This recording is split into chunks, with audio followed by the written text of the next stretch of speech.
la grabación, ¿no? Bien.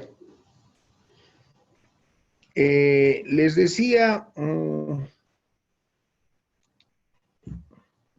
que nos toca hablar esta noche del estudio técnico. El estudio técnico, básicamente, ¿no es cierto? Se refiere, el estudio técnico de las potencialidades económico-productivas se refiere primero al diseño del producto, al diseño del proceso de producción, a las especificaciones técnicas que se requieren, la localización de la planta, el tamaño de la planta y la disposición de la planta, ¿no? Entonces, como pueden ver, son varios temas que se tienen que tocar. El estudio técnico ve el tamaño del proyecto, entonces hay varias variables que hay que tomar en cuenta, entre ellas la demanda insatisfecha, la capacidad financiera, la tecnología,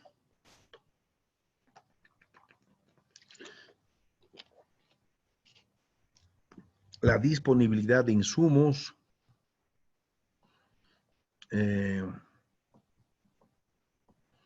hay que ver también localización geográfica, estacionalidad de la demanda, proyecciones de inflación y tasas de interés y valoración del riesgo. Veamos cada una de estas variables un poquito en detalle. Demanda insatisfecha es cuánto de lo que hay de demanda, ¿no es cierto? Perdón un minutito. Pochito, estoy en clases, te llamaré más tarde. ¿Ya? Listo, chacha.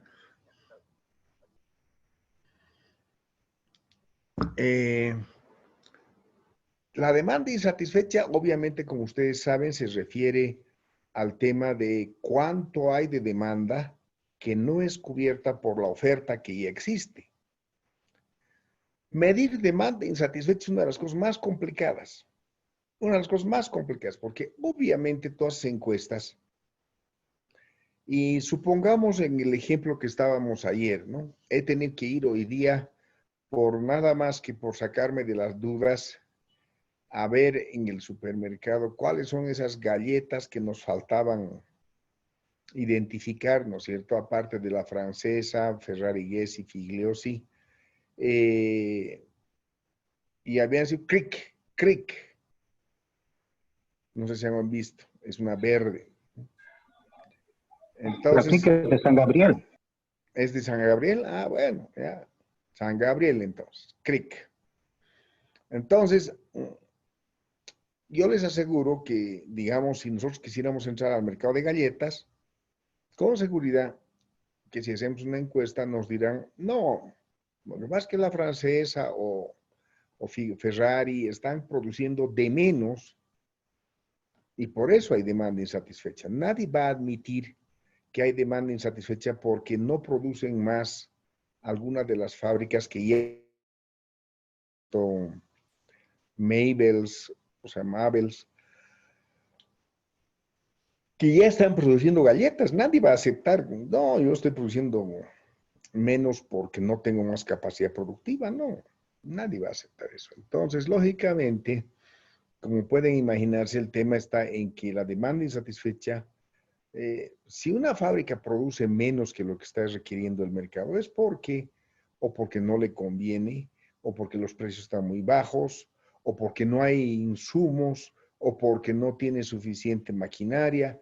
Hay varios factores, pero nadie está dispuesto a confesar esos factores. Ninguno de la competencia, ninguna empresa de la competencia te va a confesar esto. Entonces, ahí está la capacidad del investigador de establecer cuál es la demanda insatisfecha. La capacidad financiera es más fácil porque obviamente está en función de cuántos son tus recursos como inversor y cuánto estás dispuesto, digamos, a endeudarte, cuánto puedes pagar de tasas de interés, cuáles son las garantías que puedes dar, tu casa, tu auto, no sé, pues, ¿no? Entonces, lógicamente, esa es la capacidad financiera. Tecnología es básicamente la tecnología que debiera entrar en el proyecto, eso está más sencillo. La disponibilidad de insumos, ese es un tema también importante porque muchas veces los insumos no están disponibles todo el año. Ahí entra el tema que ya habíamos visto antes de la estacionalidad, ¿no es cierto? Que viene más adelante, ¿no? Localización geográfica, hay que ver dónde tiene que estar ubicada la planta. Es muy importante la localización geográfica. Miren el caso de San Buenaventura, ¿no? Ha significado que hemos hecho la peor localización geográfica que nos podíamos imaginar realmente, ¿no? Todo por presión. Estacionalidad de la demanda, ¿no? Hay que ver cuál es la estacionalidad, no solo es de los insumos, sino también de la demanda. La demanda puede ser que crezca en un periodo de tiempo y en otro no. San Gabriel, por ejemplo, alguien que ya ha mencionado, es una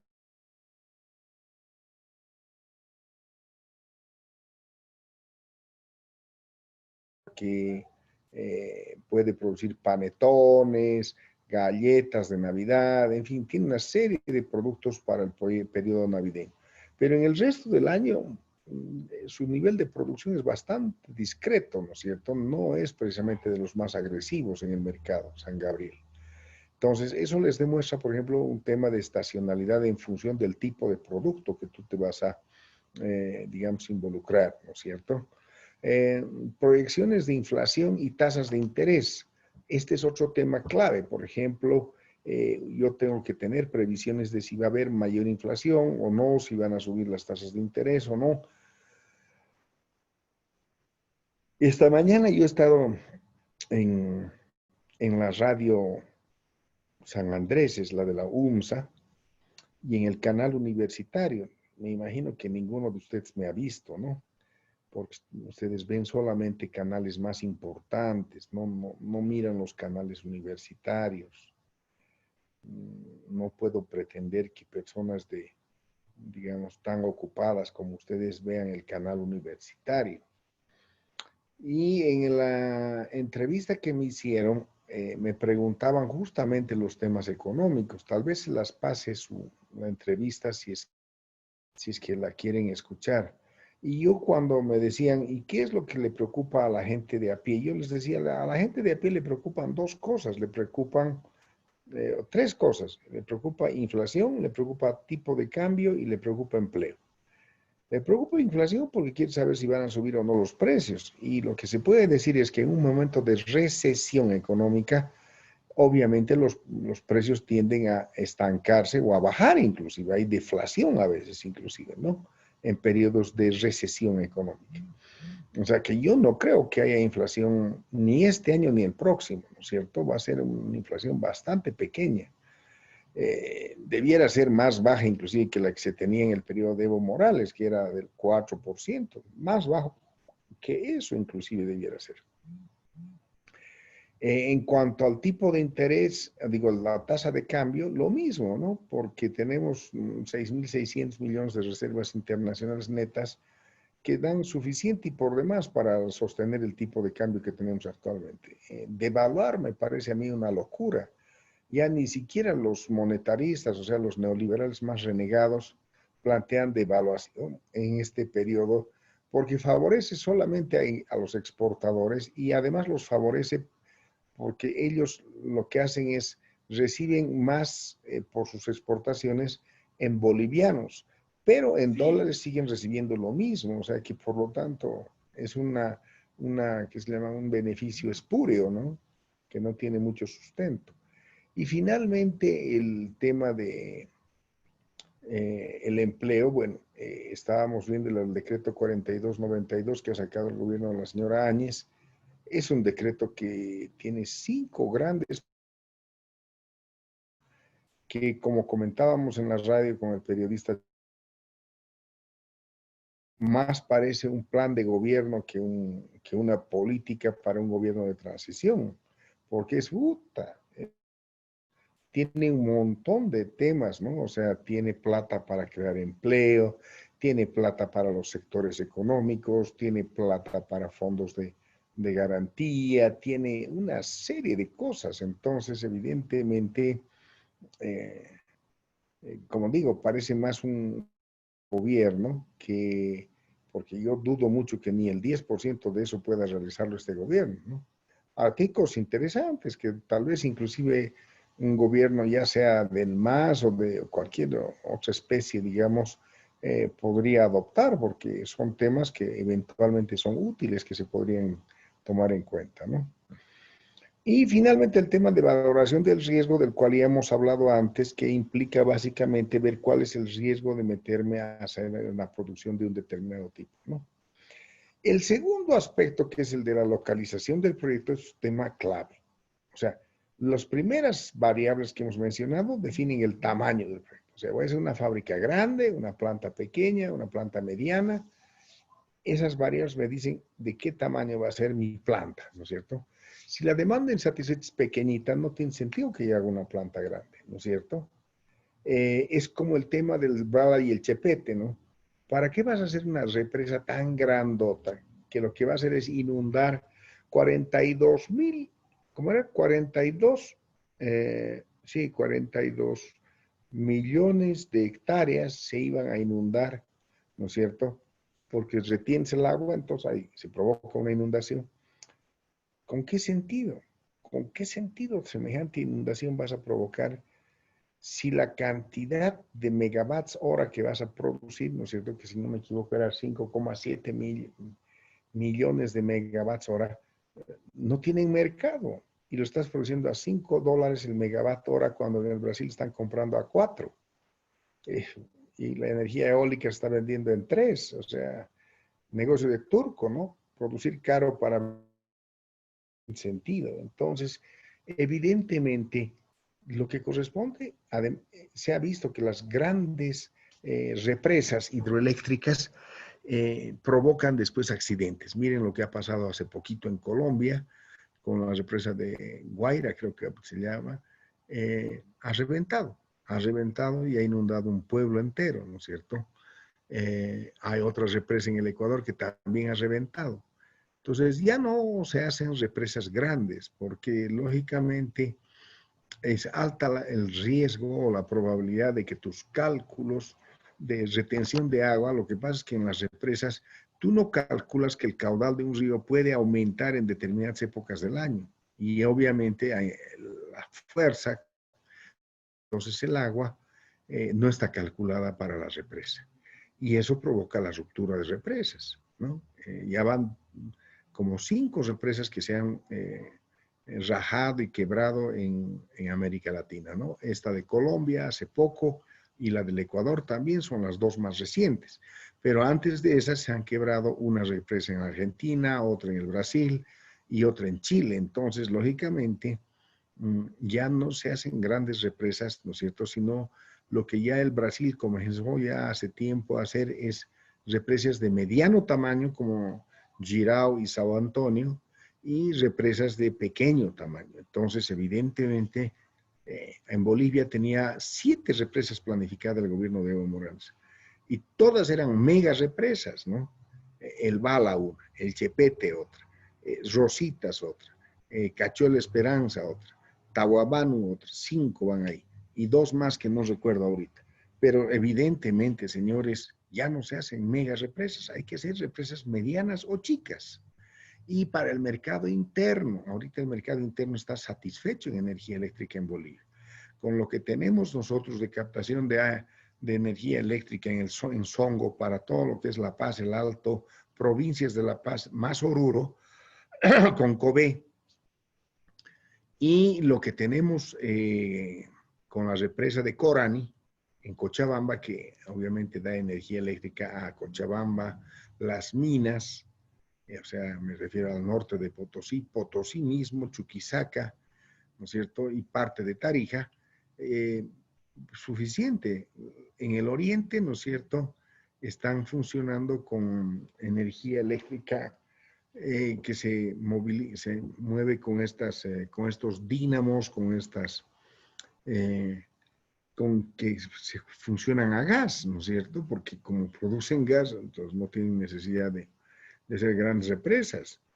Entonces, evidentemente ya, tú me dirás de repente en el caso del Oriente, o sea, Santa Cruz, el Chaco, Beni y Pando, podrías pensar en una represa. Sí, pero con una represa de tamaño mediano en Rositas, suficiente y por demás. No tienes por qué meterte a hacer una gran represa.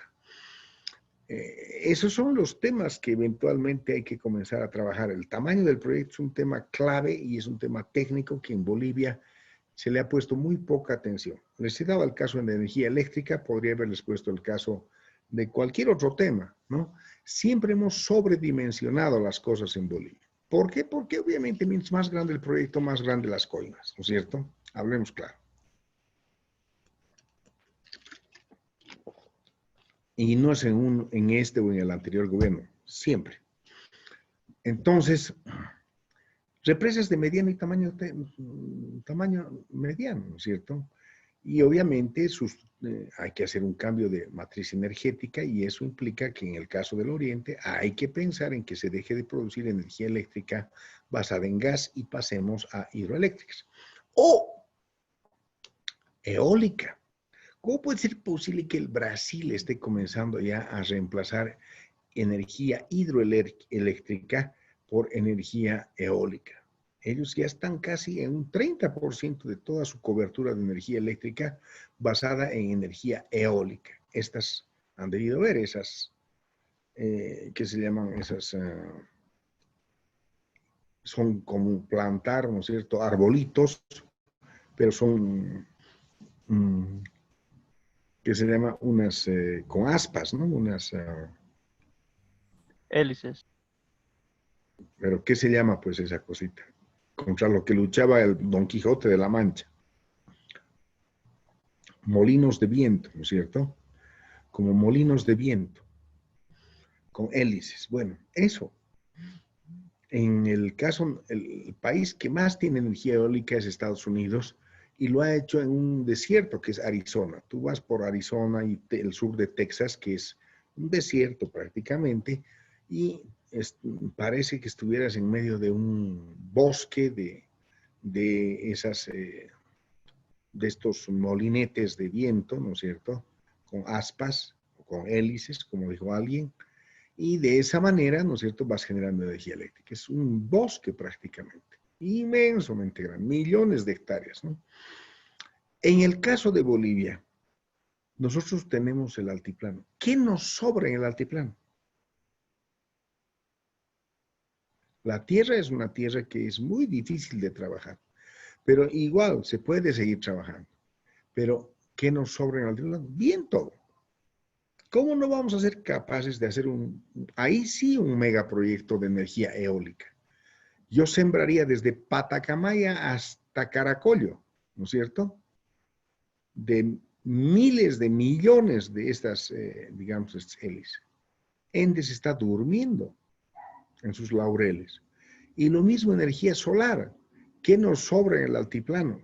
Si hay una cosa que es hermosa en el altiplano es el invierno, porque en el invierno no hay ni una sola nube.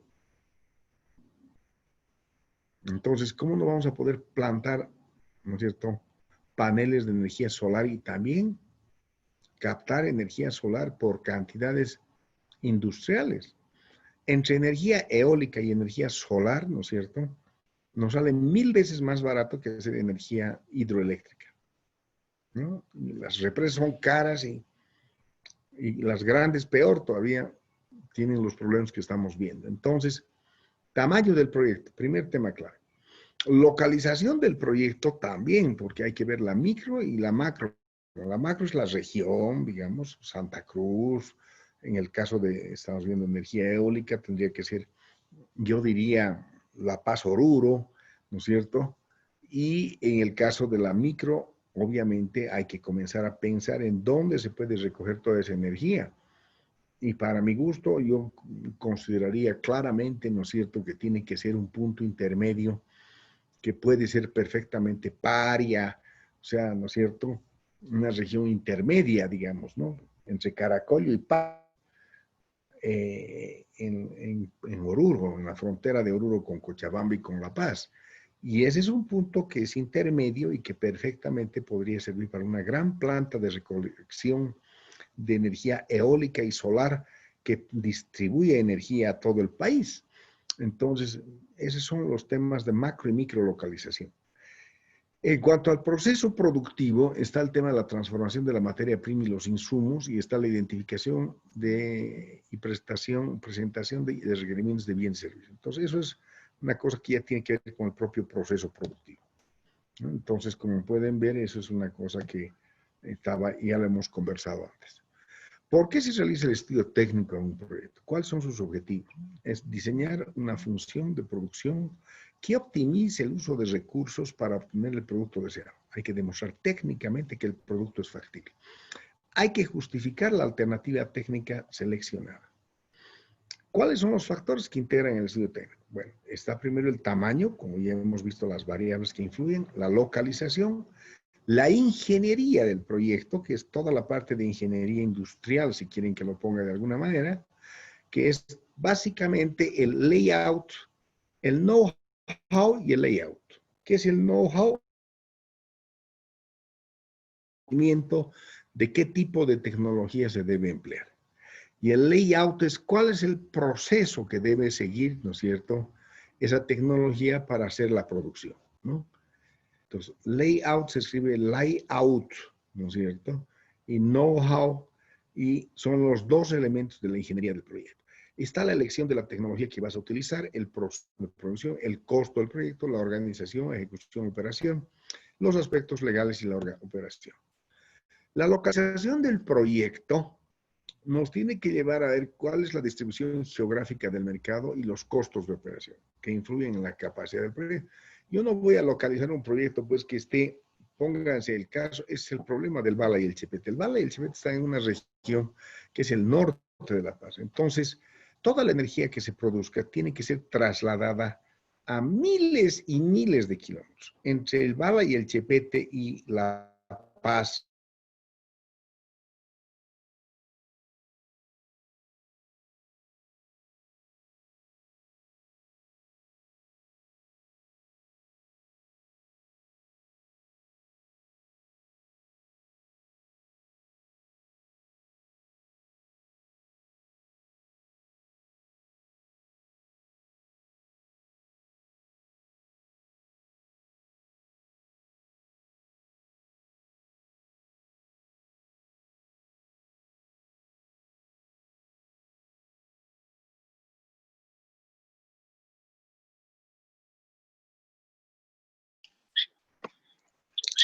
Está sin micrófono, doctor.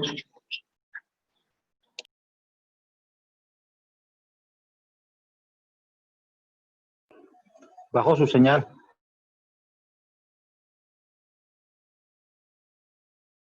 El micrófono está desconectado, doctor.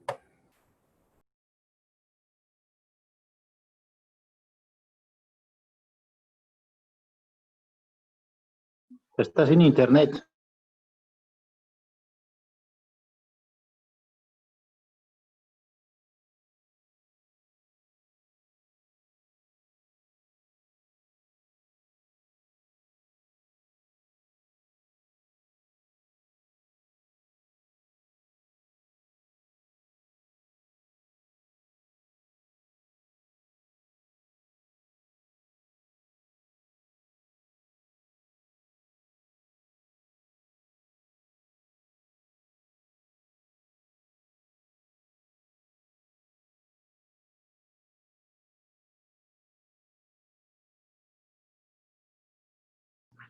No le escuchamos, doctor. Que este Willy chino nos ha hecho variar las señales, digo.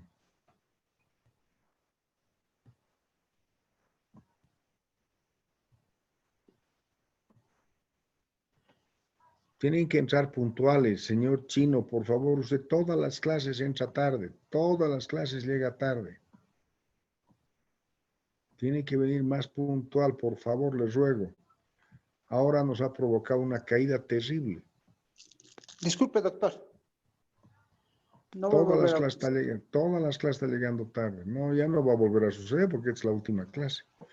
Bueno, localización del proyecto, les decía, tiene que ver con la distribución del mercado y los costos de operación. O sea, estábamos hablando de que, por ejemplo, en el caso del Bala y el Chepete, Imagínense, es un proyecto que, bueno, por condiciones obviamente de aprovechamiento del río Beni, está ubicado a 1.500, 1.800, casi 2.000 kilómetros de distancia de La Paz y el Alto.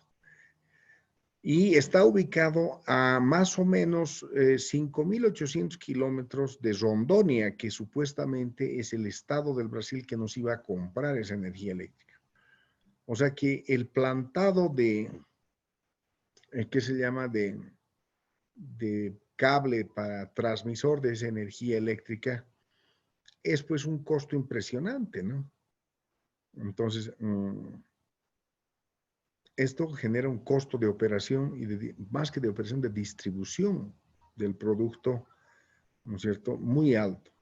Por eso llegamos al Brasil y ya cuesta $5 el megawatt hora. Entonces, no tiene sentido.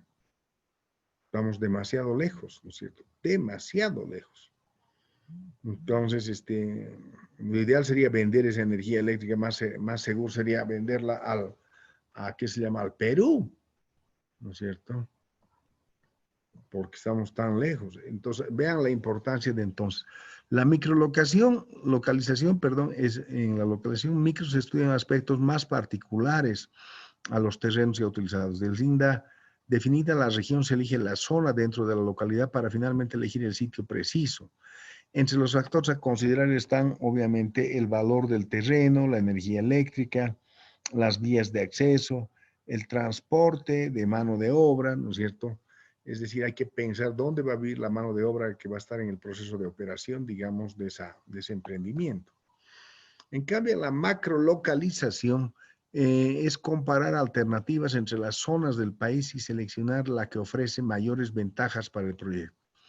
Una proximidad y disponibilidad de materias primas, una proximidad y disponibilidad de mercado, hay que ver también el recurso humano y ver qué políticas de descentralización se pueden hacer para que de esa manera, digamos, se haga una localización adecuada. Entonces, la localización tiene que ver con cercanía a las materias primas. En el caso de las hidroeléctricas, está claro que son los ríos, ¿no es cierto? Infraestructuras, comunicación y distribución. El acceso, el camino de acceso al Chepete, es un camino sumamente complicado porque hay unas serranías y tienes que ir por un costadito y son unas serranías que tienen demasiada pendiente, o sea que construir el camino ahí va a ser muy caro. Eliminación de residuos, hay que tomar en cuenta de que cuando yo hago, por ejemplo, un proyecto como el que estoy planteándoles del Bala y el Chepete, la lama que se acumula, porque el río viene no solo con agua, sino viene con barro, ¿no es cierto? Entonces hay una lama que queda acumulada. Esa lama se va primero acumulando al fondo, al pie, digamos, al pie de la represa. Y siempre se calcula más o menos unos 3 a 5 metros para que todo eso se llene, ¿no es cierto?, de lama y recién el agua, ¿no es cierto? Y en el caso del Bala y del Chepete, concretamente, habían calculado 1 metro. Eso se iba a llenar en menos de un año, ¿no es cierto?, de lama. Y lógicamente era un diseño pésimo en términos de ingeniería de proyecto. No había considerado ni siquiera la posibilidad de que tengas algún mecanismo, digamos, de que la lama se pueda trasladar a los costados de la represa, ¿no es cierto?, o algún tipo, digamos, de tratamiento de lama que pueda ser reutilizada en alguna otra forma. No tenía nada de eso. Entonces, el tema es también importante ahí en la eliminación de residuos, ver cómo vas a trabajar. El tema de cercanía de mercados, ya hemos hablado en el caso del Chepete, 2.000 kilómetros hasta La Paz, 5.800 hasta el Brasil, o sea, una locura, ¿no es cierto? Mano de obra calificada, bueno, ese es un tema que tienes que calificar, mano de obra. En Bolivia no hay mucha gente que sepa de represas. La única represa que tenemos grande es la de Corani y no hay mucha gente calificada. Y finalmente el tema de costos, ya hemos hablado, $5 megawatt hora versus 4 que se vende en el Brasil, no tiene sentido. Es un proyecto que no tiene posibilidades de ir para adelante. Localización óptima, la definición de localización óptima de un tasa de rentabilidad sobre el capital, ¿no es cierto?, que es el criterio privado, u obtener el costo unitario, que es el criterio social, ¿no es cierto? Entonces, tú tienes que ver cuál es tu mayor rentabilidad, menor si eres Estado. Y el objetivo general de este punto es llegar a determinar el sitio donde se instalará la planta. Entonces hay un método cualitativo por puntos donde vas viendo las ventajas y desventajas, ¿no es cierto?, que consiste en asignar factores cuantitativos a una serie de factores que se consideran relevantes para la localización. El método permite ponderar factores de preferencia para el investigador al tomar la decisión. Se sugiere aplicar el siguiente procedimiento para jerarquizar los factores cualitativos. El tema de los pros y los contras es una metodología en toma de decisiones que utilizan mucho los jesuitas, ¿no es cierto? No sé si ustedes han oído hablar del método de pros y cons, ¿no es cierto? Que usan pros y contras que usan los jesuitas, ¿no? El ejemplo dice que se levanta en la mañana a las 5 de la mañana un jesuita, ¿no es cierto?, y se pregunta a sí mismo, a ver, ¿qué es lo primero que voy a hacer? Esta podría ser pregunta para el examen adicional, digamos, para que puntos extras, ¿no? Bonus points. ¿Qué voy a hacer primero? ¿Voy a ponerme a rezar o voy a tomar desayuno? ¿No? Entonces, obviamente, el jesuita se pone a pensar y dice, a ver, yo soy cura, yo soy religioso. Obviamente, el primer pensamiento del día tiene que ser Dios, mi primer pensamiento del día. Por lo tanto, lo primero que tengo que hacer es rezar. Pero si a medio de rezar me da hambre, me voy a distraer. Entonces, arma su tablita de pros y contras, ¿no es cierto? ¿Cuál es el pro de rezar primero? Que Dios me va a ver y va a decir, ah, este es mi hijo, este es mi discípulo. Lo primero que hace en la mañana es pensar en mí y estar rezando.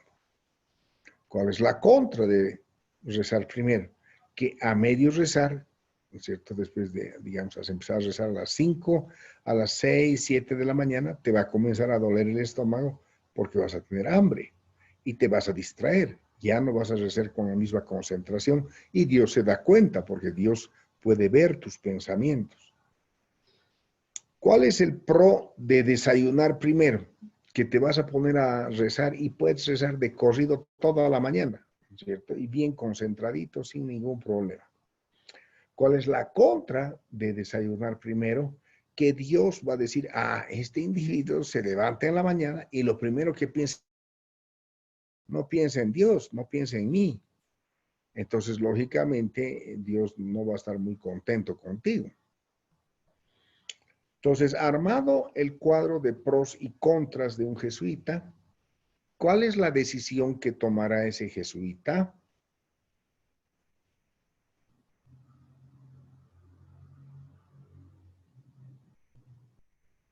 No me digan.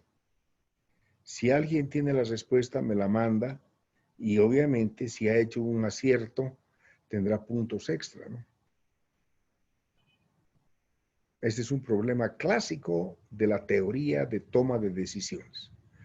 Esa teoría aplicada en localización del proyecto exactamente funciona de la misma manera. ¿Cuáles son los pros de hacer la hidroeléctrica en el Bala y el Chepete? Los pros son que obviamente el caudal del río Beni es suficientemente importante porque recoge, ¿no es cierto?, el caudal del río La Paz, del Choqueyapu, del río Orcojahuira, ¿no es cierto?, después de algún otro afluente también que viene del río Desaguadero, ¿no es cierto?, etcétera, etcétera, etcétera. Entonces, es un río muy grande y obviamente se alimenta en los yungas, además de otros ríos más y riachuelos. Evidentemente el caudal es muy grande y además es más o menos uniforme a lo largo de todo el año. ¿Cuál es el contra de localizar el proyecto en el Bala y el Chepete? La lejanía. está a 2.000 kilómetros de La Paz, a 6.000 kilómetros del Brasil. ¿Dónde vamos a vender esa energía eléctrica? ¿No es cierto? El costo de transporte de esa energía va a ser muy caro. ¿Cuál es el pro de hacer la represa en Rositas, el proyecto Rositas, que Rositas queda al sur de Santa Cruz, ¿no es cierto? En el municipio de Cabezas, más o menos.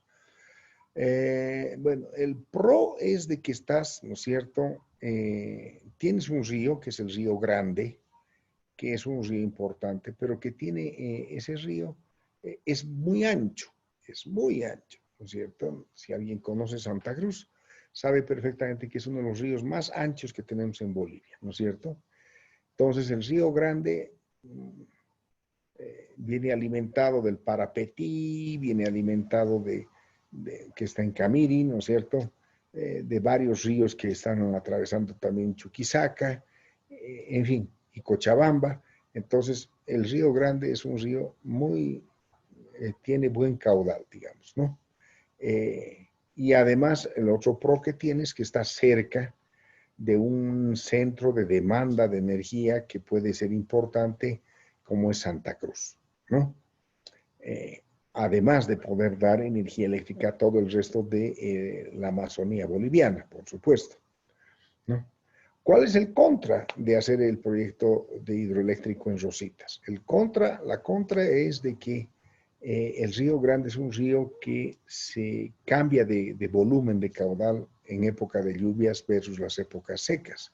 En época de lluvias causa las inundaciones más al norte, en el Beni, concretamente, porque es afluente además del Mamoré, causa inundaciones. Todo al sur del Beni se inunda, lo que conocemos con el nombre del Tipnis, ¿no es cierto? Todo Mojos prácticamente queda inundado. Entonces, es un río que tiene un sobrecaudal en época de lluvias y tiene muy bajo caudal en época, digamos, seca, ¿no es cierto? Entonces es un río bastante pequeño, digamos, no es que no tiene en época seca. Entonces tienes los pros, son dos pros, hemos dicho que tiene caudal y tiene, que se llama, está cerca de un centro importante de demanda, que es Santa Cruz. Otro pro es que está más cerca que el Chipete al Brasil, que podría ser un eventual comprador de energía.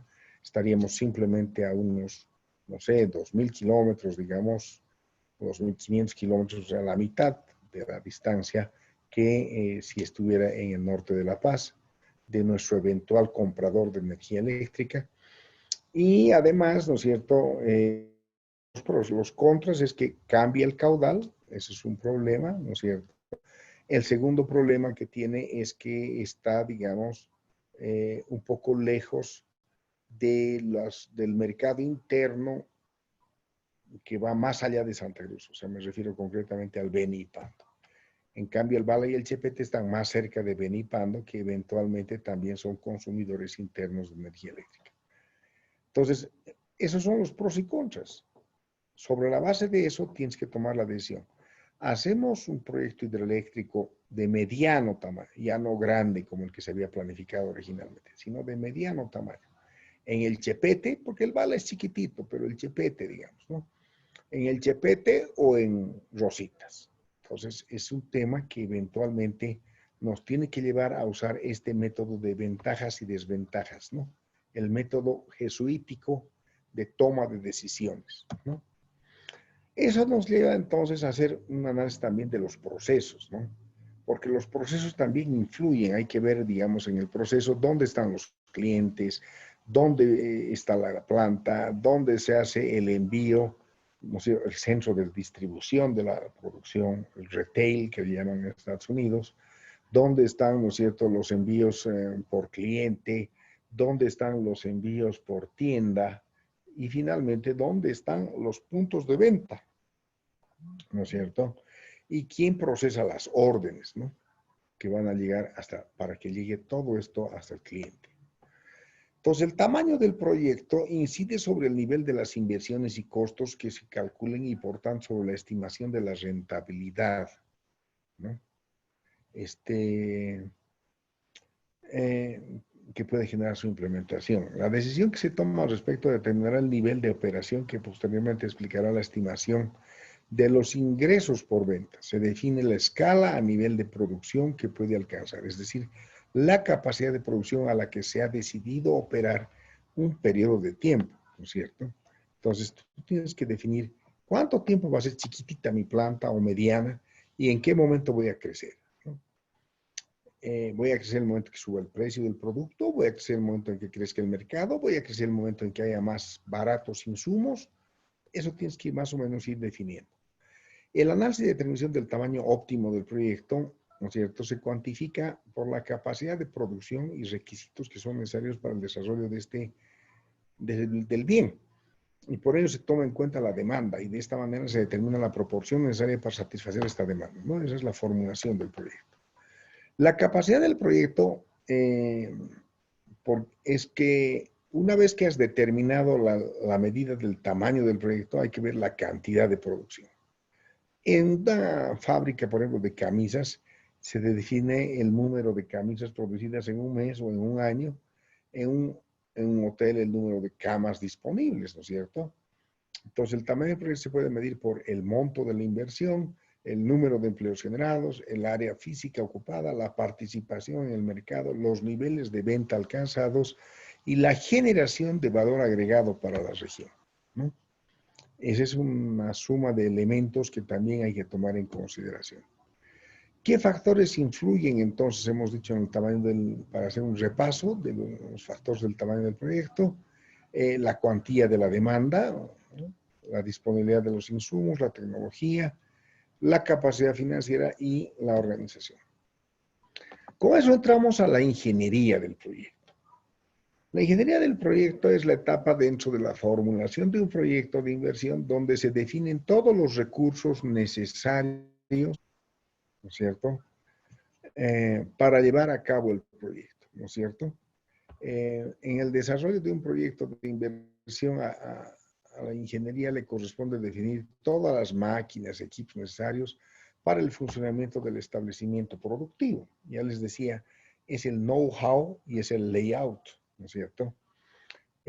Uno de los proyectos que más me costó, uno de los primeros proyectos que yo hice en mi vida fue el proyecto de una planta de producción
que está pasando.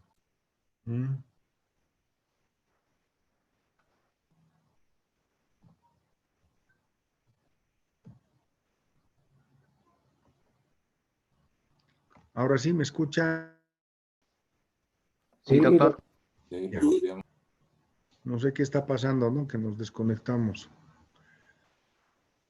Bueno, les comentaba que uno de los primeros proyectos que hice fue en Santa Cruz para esta planta de madera que estaba en el parque industrial.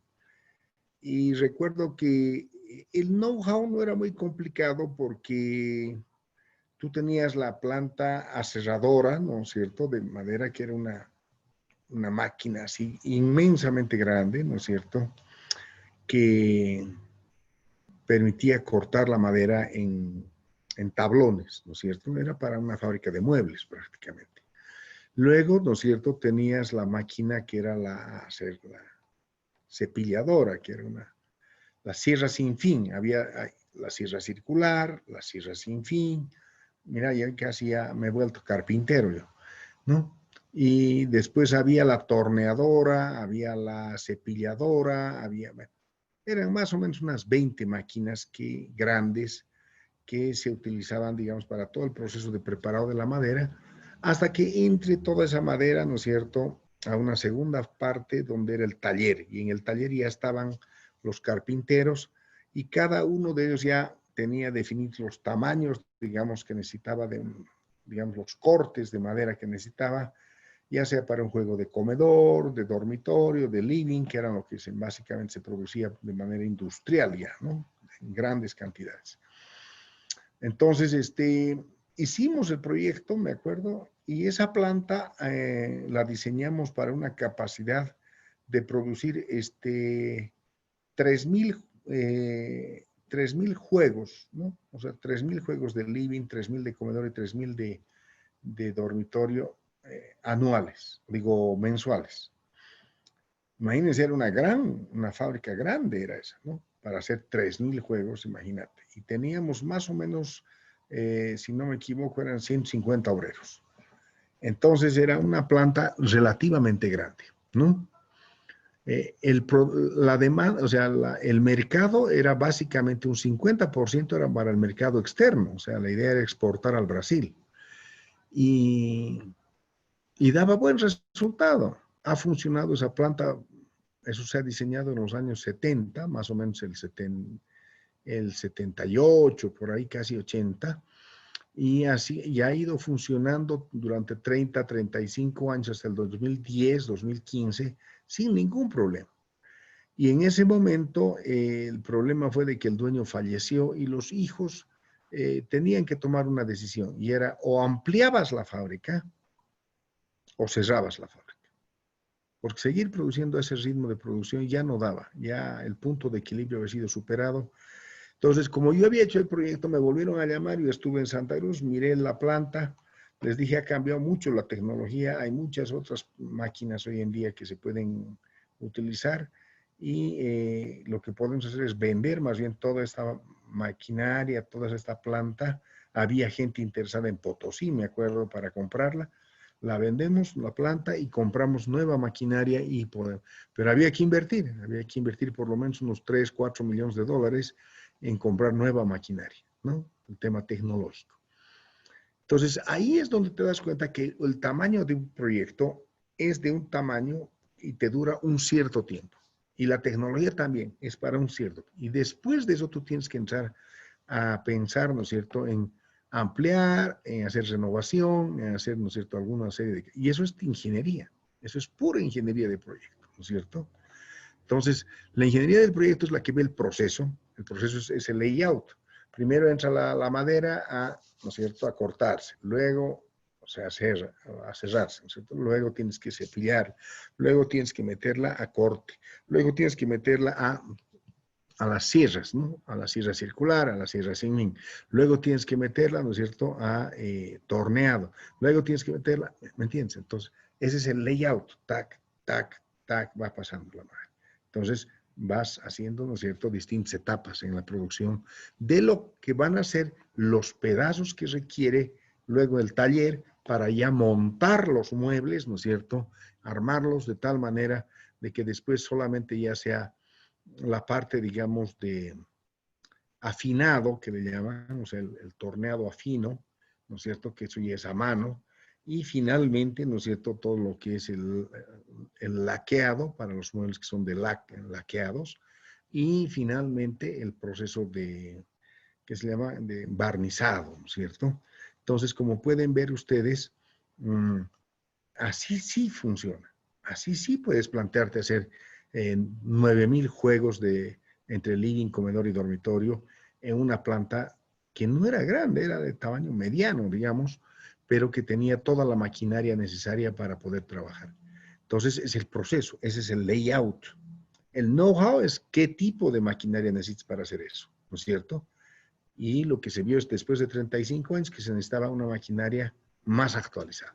Hoy en día ya hay máquinas que son totalmente mecanizadas, digo, informatizadas, ¿no es cierto? O sea, tú pones los tablones de madera, ¿no es cierto? Y van entrando.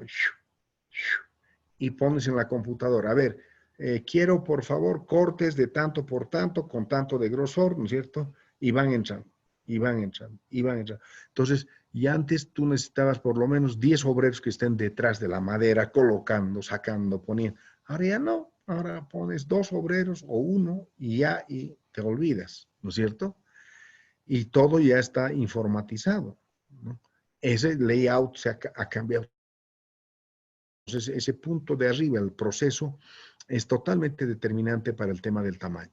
Y obviamente eso también va a tener que ver con el tema de la localización. Entonces, como pueden ver, varía totalmente la ingeniería de un proyecto, ¿no? La ingeniería del proyecto, por lo tanto, parte de ver los procedimientos, ¿no es cierto? Si tú no ves los procedimientos que son las acciones, las transformaciones, las interrelaciones, los flujogramas, los cronogramas, difícilmente vas a poder hacer ingeniería de proyecto. ¿Quiénes hacen esto? Normalmente los ingenieros industriales, ¿no es cierto? Ellos son los que tienen que ver. Aunque también, obviamente, los economistas, administradores, auditores, ingenieros que se dedican a hacer proyectos, ¿no? O que nos hemos dedicado a hacer proyectos en algún momento, ¿no? Yo he dejado de hacer proyectos hace mucho tiempo. Fue lo primero que hice cuando me gradué, digamos, de licenciado, y durante un tiempo he trabajado haciendo proyectos.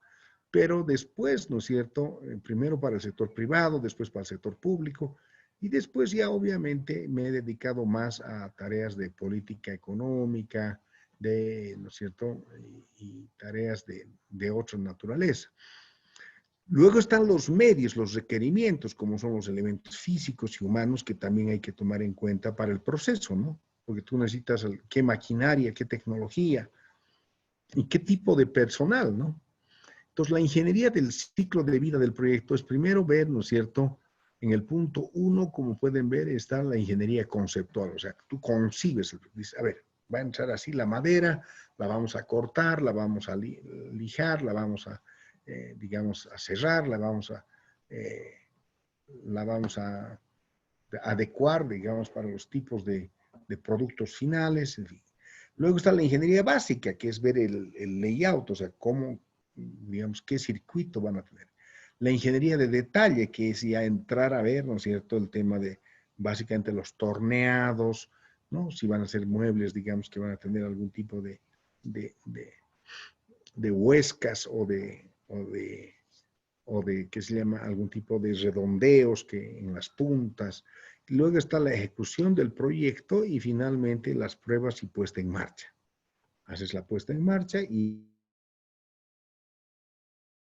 hasta el cierre del proyecto. En el proyecto que yo les comenté ese proyecto porque ha llegado a cierre, ¿no? Hemos cerrado el proyecto y obviamente eso demuestra de que también hay proyectos que llegan a su fin. El procedimiento para el estudio de ingeniería del proyecto, los diagramas, tienes que ver el ámbito del proyecto y el tamaño del proyecto, la tecnología, como les he comentado, el tipo de maquinaria y equipo que se adecua para hacer ese proyecto y finalmente los equipos, estructuras y obras de ingeniería civil, ¿no? Por ejemplo, en esa fábrica el tema de ingeniería civil era, hemos hecho la planta, sí, pero obviamente la cantidad de acerrín que produces es muy importante y la idea era no botar a la basura todo eso, sino ver alguna forma de reutilización. Y la más adecuada fue la de hacer una especie de colchones o colchonetas que se utilizan mucho, especialmente en el sector agroindustrial, ¿no es cierto?, con la finalidad y en el sector pecuario, para que descansen sobre ellas, por ejemplo, las reses que se han faeneado o, por ejemplo, los volúmenes de soya, etcétera, para que no estén sobre el suelo, sino que tengan una especie de colchón, digamos, que son, como les digo, una especie de, ¿cómo les diría?, con acerrín, que evitan que haya digamos, el contacto con el suelo de parte de la producción ya cosechada. Hemos hecho esa reutilización con muy buen resultado. Hemos hecho también modelos operativos, hemos visto los proyectos de factibilidad e ingeniería, el proyecto industrial mismo, cómo iba a funcionar la industria, el sistema industrial, que es el layout que hemos señalado, el producto tecnológico, que es la maquinaria, el producto con la mecánica, la parte mecánica, de cómo va a funcionar la mecánica del proyecto, un proyecto IPC, que es un proyecto industrial, ¿no es cierto?, que tiene partes por partes, digamos, o sea, lo que les decía, una parte de la procedimiento de la madera y la otra parte es el montaje mismo de los muebles, las edificaciones, como, porque una vez que has tenido la parte, digamos, de tratamiento de la madera, que es bastante grande, el taller, que es un poco más pequeño, tienes que tener una parte que son los depósitos, ¿no es cierto?, el software libre, que hemos dicho que ya hoy en día es básicamente informatizado, todo el desarrollo de este software, ¿no es cierto? Que todo esto hace que sea el proyecto de ingeniería. Entonces, la ingeniería del proyecto termina, como hemos dicho, en el proceso de producción. Y ahí el tema de maquinaria y equipo, en la descripción de las máquinas, tú tienes que definir cada máquina y cada herramienta, hasta el último serrucho, en el caso del proyecto mío de la fábrica de muebles, ¿no es cierto? Hasta el último serrucho tenías que decir de qué tipo es, de qué modelo, de qué capacidad, rendimiento, vida útil, peso, dimensiones, costo, requerimientos de instalación, qué amperaje necesita de electricidad, tipo de corriente, ductos, llegada de agua, aire, vapor, anclajes, etc. O sea, todo tienes que prever hasta el último detalle. No por nada la palabra ingeniería viene de ingenio. Tú tienes que tener el ingenio de crear todo el conjunto que tiene que ver con la producción, ¿no es cierto? Entonces, evidentemente, es un tema que requiere de mucha paciencia, de mucha dedicación, de mucho estudio, ¿no? En algunos casos, inclusive para ver las máquinas y las herramientas, hay que hacer una inversión en ir a ver las máquinas y herramientas, ¿no es cierto? En el caso nuestro, por ejemplo, el ingeniero industrial que iba a estar a cargo, y había un ingeniero mecánico más que iban a estar a cargo del manejo digamos, del mantenimiento y el manejo de la maquinaria y el equipo, han viajado a la Argentina, han viajado a Brasil, a España y a Estados Unidos, a las fábricas donde se hacen estas maquinarias, y han visto tipos, modelos, rendimientos, vida útil, han visto también el tema de amperaje, los requerimientos de instalación, etcétera. Y en función de ese su viaje por las fábricas que producen estas maquinarias, se ha tomado la decisión de qué máquinas comprar. Entonces, algún tipo de máquinas hemos comprado del Brasil, otro tipo de máquinas hemos comprado de la Argentina, y las más finitas hemos comprado de España y Estados Unidos, ¿no? Porque obviamente nos dimos cuenta de que eran las que le daban mayor consistencia, mayor valor agregado, digamos, al producto. Entonces, no tienes que comprar todo de un solo lugar, ni el más barato, ni el más caro, no. Tienes que ir viendo todas las condiciones que tiene cada maquinaria, cada herramienta, y en función de eso ir armando, digamos, tu layout que te va a permitir y tu know-how, que es el que te va a permitir tener el conjunto. En cuanto a tecnologías de punta, se entiende como tecnología de punta la que hace referencia a toda la tecnología que se ha desarrollado en forma reciente y que es avanzada.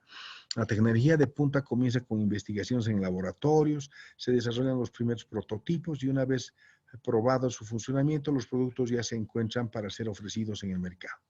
¿Qué características tienen? Tiene que ser avanzada, o sea, se supone una innovación respecto a la tecnología que ya existe, es costosa, difícilmente haya tecnología de punta que sea barata y no suele encontrarse en el mercado para consumo masivo, ¿no es cierto? Se asocia con tecnología de punta más bien de carácter ecológico. Normalmente son maquinarias que tú mandas a hacer, o sea, no hay eso, ¿no?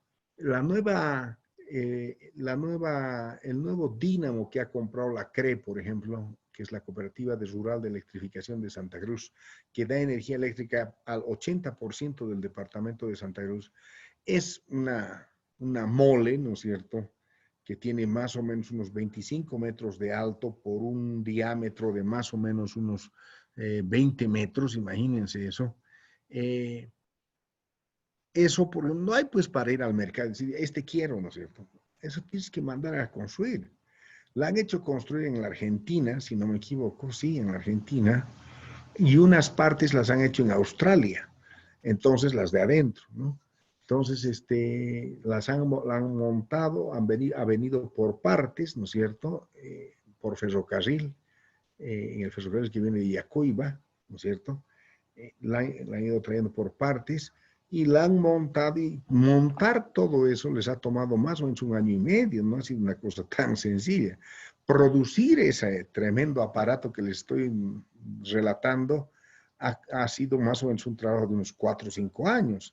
Entonces, no me acuerdo cuánto era el costo, pero evidentemente, ¿no es cierto?, es un dínamo que tiene la capacidad de producir energía eléctrica para los próximos 50 años en Santa Cruz, ¿no? Eso es una cosa muy interesante y eso es tecnología de punta, porque lógicamente tú tienes que ir y decir, miren, yo quiero esto, me lo pueden hacer esta parte, esta otra, en una fábrica, en una siderurgia. Tienes que ir a otra que es especializada en el tratamiento de cómo el gas se convierte en energía eléctrica. Tienes que ir a otra y así. Y de esa manera vas armando tu tecnología de punta, ¿no? Hace referencia a una tecnología que se desarrolla muy recientemente y que tiene un adelanto innovador. Entonces, eso es una cosa importante. Ahora, están las tecnologías propias, que son las que se han heredado por siglos, las que se han usado en las comunidades, por usos y costumbres, que tienen una forma usual de resolver problemas en una sociedad, los instrumentos, herramientas y medios para el cotidiano vivir. Una tecnología propia, por ejemplo, del altiplano, que ya está desapareciendo lamentablemente, es el sucacollo, ¿no? Que son estas zanjas de 1 metro, 1,5 metros de profundidad que humedecen la tierra por abajo y no son acequias superficiales porque esas lo que hacen en la mañanita es congelarse por el frío del altiplano. Entonces, lógicamente, la papa sale negra, ¿no es cierto? Así te dicen los campesinos. Humidificando por abajo la tierra, entonces sale mejor la papa. Están siendo sustituidas por los sistemas de microrriego, ¿no? Hay en toda la teoría neoinstitucionalista inclusive una referencia al tema de los sucacollos, y ese es un caso clásico de tecnología propia, ¿no? El otro caso de tecnología propia son los hornos de barro, ¿no es cierto?, que se siguen utilizando en la elaboración del pan, por ejemplo, ¿no? O tecnologías adaptadas, que a partir de tecnologías existentes de mediana o avanzada realización, se adaptan a necesidades de una industria, de una sociedad, de una comunidad. Las adaptaciones son a veces forzadas por la falta de repuestos o de instrumentos de aplicación de las tecnologías importadas. Es muy común en Bolivia, por ejemplo, encontrar gente, especialmente estos que son mecánicos, ¿no es cierto?, que lo que hacen es inventarse los repuestos en base a automóviles que ya estaban en desuso, digamos, ¿no? Y van sacando partes y poniendo. Entonces, era muy interesante, no sé si alguno de ustedes ha tenido todavía la oportunidad de conocer la maestranza de ENFE que había en Viacha, ¿no es cierto? O se han ido, por ejemplo, al cementerio de locomotoras que hay en Uyuni, ¿no?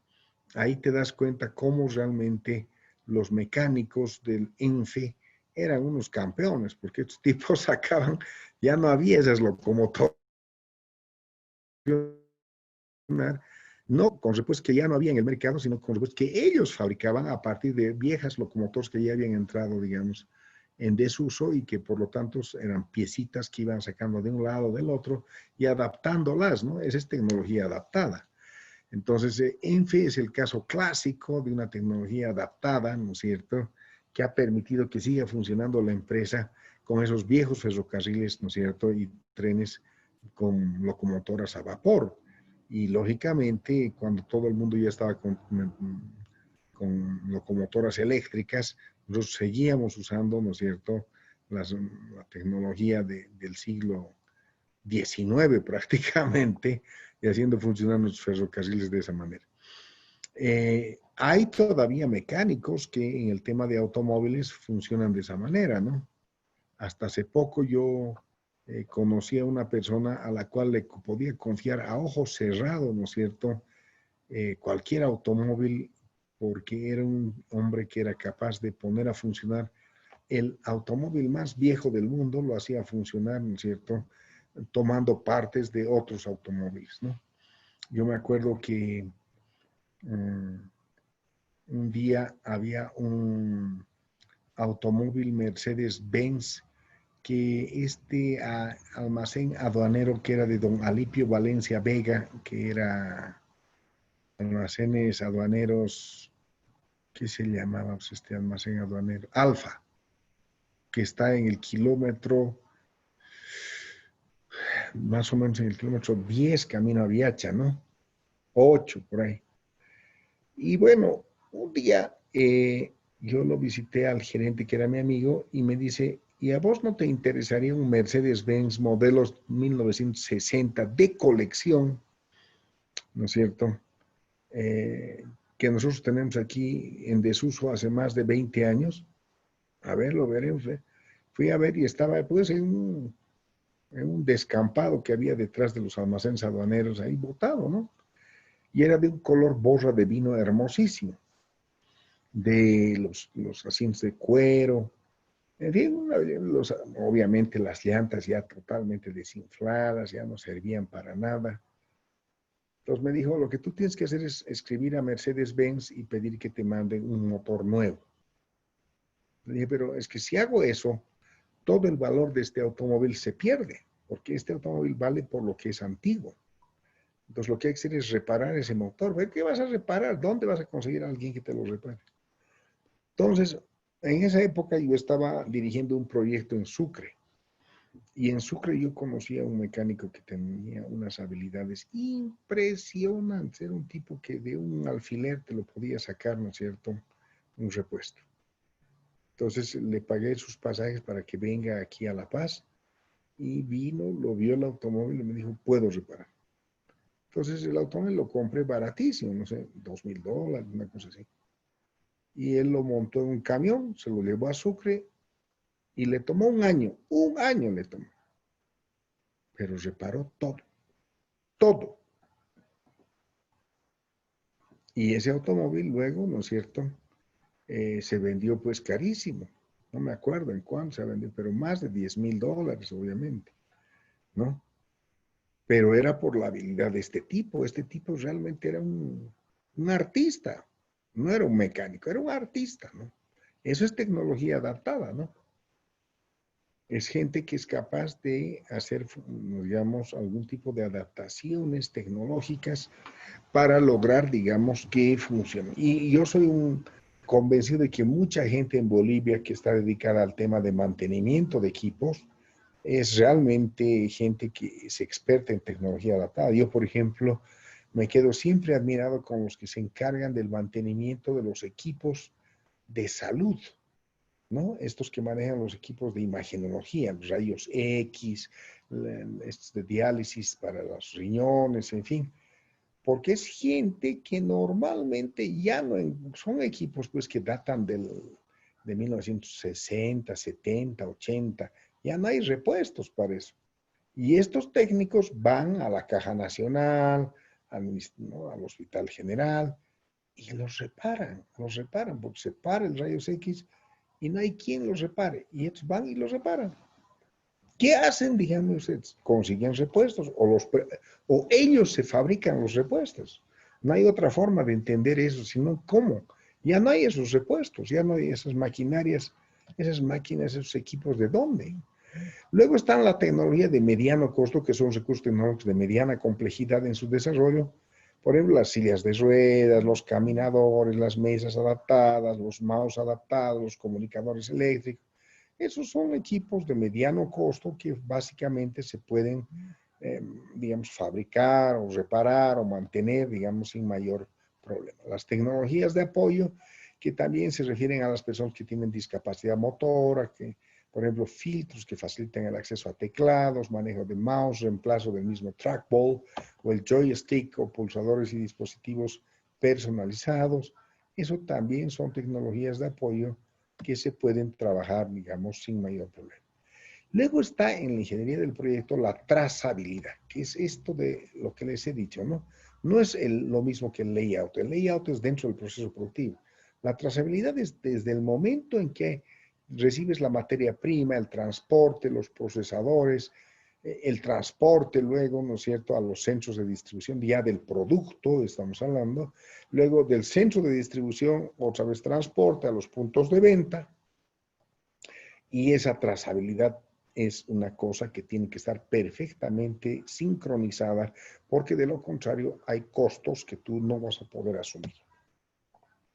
Están las tecnologías creadas, ¿no? El 21 de abril es el Día Mundial de la Creatividad y la Innovación, que es justamente para la gente que crea nuevas tecnologías, ¿no es cierto? Entonces aquí lo que es importante en la tecnología creada es que tiene que ser constante, tiene que ser obviamente tiene que servir para reconocer, digamos, las necesidades que tienes tecnológicas, tiene que ser nueva, tiene que ser una tecnología que sea, ¿no es cierto?, tiene que crear oportunidades, tiene que ser también innovativa, tiene que ser de gestión, tiene que tener, ¿no es cierto?, tiene que ser tecnológica y tiene que tener atención para que puedas básicamente lograrla, ¿no es cierto? Entonces hay una identificación del problema o la necesidad, están las propuestas técnicas de solución, está el diseño de los productos, están las pruebas, ¿no es cierto?, o ensayos y error, está luego el proceso de producción mismo, están luego, ¿no es cierto?, la oferta y la distribución, el análisis de eficiencia del mercado y la evaluación de problemas después de la innovación. Entonces, todos esos son procesos que tienes que seguir en tecnologías de creación. Las tecnologías amoldadas son las que resuelven problemas de molde. Es el famoso tema de la ergonomía y la ergonometría. ¿Qué es la ergonomía? La ergonomía es la ciencia que estudia, o la técnica, más que ciencia, es una técnica, que estudia cómo se amoldan las cosas, ¿no es cierto? Por ejemplo, la silla. La silla fue el primer elemento ergonómico que ideó el hombre, porque está diseñado de tal manera de que está cabalito para que tú te sientes, apoyes, tiene sus brazos, ¿no es cierto?, para apoyar el brazo. Entonces, está, digamos, la parte plana para que te sientes, está el espaldar, entonces, esa es la ergonomía, ¿no? Está acomodado al cuerpo humano. Lo mismo la ergonomía de los asientos de los automóviles. Y la ergonometría, que es la que mide, hay que medir al detalle, ¿no es cierto? Eso es ese amoldamiento, ¿no es cierto?, para que se consiga apropiarse de una circunstancia, de un esquema que proviene de la demanda, la que busca ser parte del requerimiento de mercado. Entonces, por ejemplo, ergonomía tienes que tener en automóviles, en muebles, en casas, ¿no es cierto?, en el diseño de casas, de la construcción, en la vivienda, también en oficinas, en fábricas, en fin. Entonces, todo eso requiere de tecnologías amoldadas, de ergonomía. Está luego el análisis de objetos, que es un método propio de tecnología de aproximación a objetos tecnológicos que nos ayuda a conocer y entender mejor el entorno artificial de nuestras vías, ¿no?, para actuar con mayor idoneidad, ¿no? Cuando hablas del producto se aplica a objetos tangibles que se puede llamar lectura de objetos. Entonces yo puedo analizar qué objetos están, ¿no? La computadora, está el teclado, está la pantalla, en fin, ahí hay análisis de objetos. Entonces, tú te haces preguntas, ¿qué forma tiene? Entonces ahí está el análisis morfológico. La pantalla tiene forma plana, en fin. ¿Qué función cumple? Es el análisis funcional, es para ver, para observar los datos, en fin. ¿Cuáles son los elementos y cómo se relacionan? Ese es el análisis estructural, para ver cómo se relaciona la información que tú vas a manejar con ese objeto. ¿Cómo funciona? Es el análisis de funcionamiento.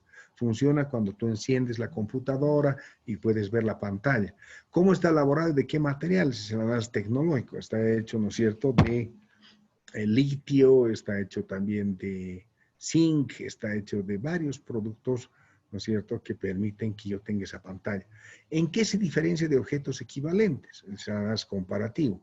Entonces ahí tienes que comparar, por ejemplo, con la pantalla de un televisor, con la pantalla de un cine, en fin. ¿Cómo está relacionada con su entorno? El sonar es relacional, o sea, está relacionado con el escritorio, con el sillón del escritorio, y cómo está vinculado a la estructura, ¿no es cierto?, sociocultural y a las demandas sociales, que es el análisis del surgimiento y evolución histórica del producto. O sea, computadores, ¿desde cuándo hay? Desde los años 80, 90. Antes eran unos tremendos aparatos, ahora son una cosa relativamente pequeña, ¿no es cierto? Y se manejan de manera mucho más fácil, son ahora portátiles, son personales, etcétera, etcétera. Entonces, como verán, todo eso tiene que ver con el análisis de objetos tangibles, que es parte también de una ingeniería de proyecto. Tecnologías inventadas, ¿qué es un invento tecnológico? Es el desarrollo de nuevas herramientas, el descubrimiento de nuevas técnicas social, haciéndonos más simple la vida y ayudándonos en nuestro trabajo en casa, ¿no es cierto? O en nuestro trabajo o en nuestra casa. Entonces, ¿quién se iba a poder imaginar antes que tengas un hornito que calientes cualquier cosa en 1 minuto, en 2 minutos? ¿No es cierto? Que se llama la tostadora. Metes 2 pancitos planos y te sale un pan tostado. Antes eso imposible, ¿no es cierto? O sea, para tostar el pan había que hacer todo un procedimiento en el sartén.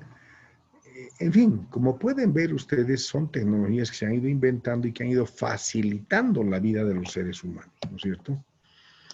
Entonces, eso nos lleva a preguntarnos qué son los inventos. La persona que dedica su tiempo a estos descubrimientos se conoce como inventor. Los inventos pueden basarse en ideas previas, en objetos ya existentes. Sin embargo, el proceso de invención puede incluir modificaciones, innovaciones que derivan en algo inédito. Cuando la creación surge a partir de la inventiva de la persona y sin antecedentes concretos, el invento supone un gran aporte al conocimiento, ¿no es cierto? Entonces, ese tema, por ejemplo, que se está mencionando aquí de cómo un invento parte de algo ya existente, pero logra hacer de que sea, digamos, algo útil o algo que se pueda utilizar de manera universal, ese saltito, ¿no es cierto?, puede representar más que la propia existencia de ella, esa tecnología o de ese invento.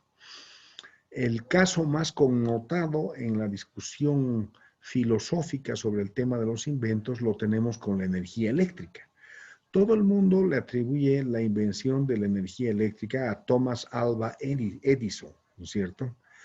Y muy poca gente lo menciona al señor Tesla. Tesla en realidad fue el inventor de la energía eléctrica, ¿no es cierto? Pero ¿qué hizo Edison? Edison inventó el foco, ¿no? El foco, señores, el foco. Esa cosita que tiene unos alambritos, así, eso, que se conectan, entonces dan una energía, iluminan un ambiente y le dio un uso universal a la energía eléctrica. Tesla tenía el concepto de que había una forma de generar energía y esa energía, que era energía eléctrica, ¿no es cierto?, podía tener múltiples usos. Él pensó más que todo en las fábricas. Él dijo, podemos hacer funcionar,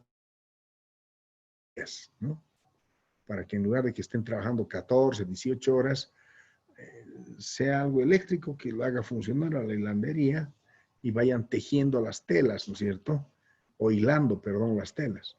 Entonces, no pensó en el foco Tesla, ¿no? Para colmo de males, Tesla se volvió medio loco porque él era muy aficionado a las palomas. Él vivía en Nueva York y en el último piso de su casa tenía, ¿no es cierto?, un criadero de palomas y tenía palomas mensajeras, tenía todo tipo de palomas y se enamoró de una paloma. O sea, en otras palabras, se volvió loco, ¿no? Esos son los inventores, son medio locos, ¿no? Encima de eso, ¿no es cierto?, Edison, que era muy aliado del poder de los grandes políticos, de los grandes capitalistas, creó muchas historias sobre Tesla, lo hizo ver como si fuera un espía, y lo hizo perseguir, pobre Inglaterra. Bueno, murió perseguido, murió medio loco, murió pobre, una desgracia la vida de Tesla, ¿no? Entonces, y en cambio Edison, el hombre, uno de los primeros hombres ricos gracias a su inventiva, ¿no es cierto? Entonces, dense cuenta ustedes cómo, por ejemplo, ese pasito puede ser, ¿no es cierto?, en un invento técnico o proceso que posee características novedosas, transformadoras, también representan una creación innovadora sin antecedentes en la ciencia o la tecnología que amplían los límites del conocimiento, ¿no es cierto? Entonces, este es un tema clave. Hemos vivido algo parecido a la historia de Edison y de Tesla con la computadora, ¿no es cierto? Todo el mundo sabe perfectamente que el señor, que se llama el creador de Microsoft, Bill Gates, ¿no es cierto?, ha creado el paquete que tiene mayor venta en el mercado, que es el Windows, ¿no es cierto? Y desde los años 80, prácticamente el Windows 80 fue el primero en crearse, y fue después adentrándose en las computadoras portátiles, en fin. Pero quien realmente tenía la idea y se pasó de estar, digamos, trabajando en ese tema con IBM, porque se alió, ¿no es cierto?, Bill Gates con la IBM para que las computadoras IBM sean las primeras en usar su sistema, y se pasó a hacer computadoras PC, las portátiles computers, ¿no? Personal computers. Entonces fue en realidad Steve Jobs, ¿no es cierto? Y Steve Jobs dijo, yo ya no voy a pelear más con el señor Gates ni con la IBM, renunció a IBM porque él trabajaba para IBM y se fue a trabajar para Apple, y con Apple creó la personal computer y obviamente ha evolucionado. Y después la IBM, ¿no es cierto?, se coló a eso y hoy en día tenemos un montón de marcas, ¿no es cierto?, de computadoras IBM que han incorporado sistemas como Intel, por ejemplo, que deben tener muchos de ustedes en su computadora, o el de Force, ¿no es cierto?, que yo tengo, y que el Envy también, que está también, ¿no?, son sistemas operativos que ha usado la IBM para adecuarse a lo que había avanzado Steve Jobs con Apple, ¿no es cierto? Y entonces, varias marcas de computadoras, como por ejemplo aquí yo tengo aquí, que es HP, ¿no es cierto? Hewlett Packard, o Texas Instrument, o ¿qué se llama esta que es muy común, ¿no es cierto? La Accesses, ¿no? ¿Qué marcas tienen ustedes de computadora? Acer. Acer, ese es lo que estoy Tiene diciendo. nombre. Compaq. Acer, Compaq. Bueno, esas son las que básicamente se han adecuado a IBM, pues, ¿no? En cambio, ¿no es cierto?, las originales, que son las de Apple, se han quedado más que todo para diseño, ¿no? Para los que hacen diseño gráfico, para los ingenieros, arquitectos, ¿no es cierto?, que hacen diseños, se han quedado con esa computadora, los periodistas, ¿no? Entonces, trabajan más con Apple. O sea, el mercado de Apple es más pequeño, más selecto, ¿no es cierto? Es una máquina más fina, inclusive. En cambio, las otras son populares, pues todo el mundo tiene, ¿no es cierto?, una Acer, una Compaq, una HP, una Texas Instruments, o lo que sea. Y obviamente funcionas con eso, ¿no? O una Kipus, por último. Entonces, son sistemas que están totalmente, digamos, con Intel, con Envy, con procesadores, ¿no es cierto?, que son de IBM. Y ha logrado, digamos, de alguna manera opacar, si quieren, lo que había avanzado Steve Jobs en el tema de la tecnología del software, ¿no? Y más que del software, del hardware, ¿no? ¿Qué evaluación se basa en criterios internos y externos? O sea, los criterios externos es comparar objetos o situaciones mediante criterios externos, los cuales surgen de las expectativas de personas interesadas o de objetos que... El proceso de evaluación externa incluye la evaluación de situaciones externas cotidianas, el reconocimiento o identificación de la situación a evaluar, asumir una actitud crítica al momento de evaluar, aplicar de manera conjunta los procesos de evaluación interna y la evaluación como herramienta de pensamiento crítico. Perdón, antes de que me olvide, al final el pobre Steve Jobs murió muy joven, murió de unos, no sé, 45, 50 años, de cáncer, ¿no? De cáncer, amargado por él creía que le habían robado. ¿Entiendes? O sea, ese es un problema que tienen los inventores que son muy originales, ¿no? Luego está el tema de la evaluación interna que define el propósito, que describe la situación deseada y describe la situación deseada y establece criterios o normas de calidad, compara ambas situaciones, identifica discrepancias y emite criterios de valor, ¿no? Esas son las dos formas de evaluación externa e interna. Y los paradigmas de evaluación en tecnología, que es medición que aplica procedimientos válidos, confiables para reunir datos e información sistemática, rigurosa, relevante y apropiada, que fundamenta la consistencia y seguridad de la evaluación. El juicio de valor, que son los datos obtenidos que deben permitir fundamentar el análisis y la valoración de los hechos que se pretende evaluar para que se pueda formular un juicio de valor lo más objetivo posible.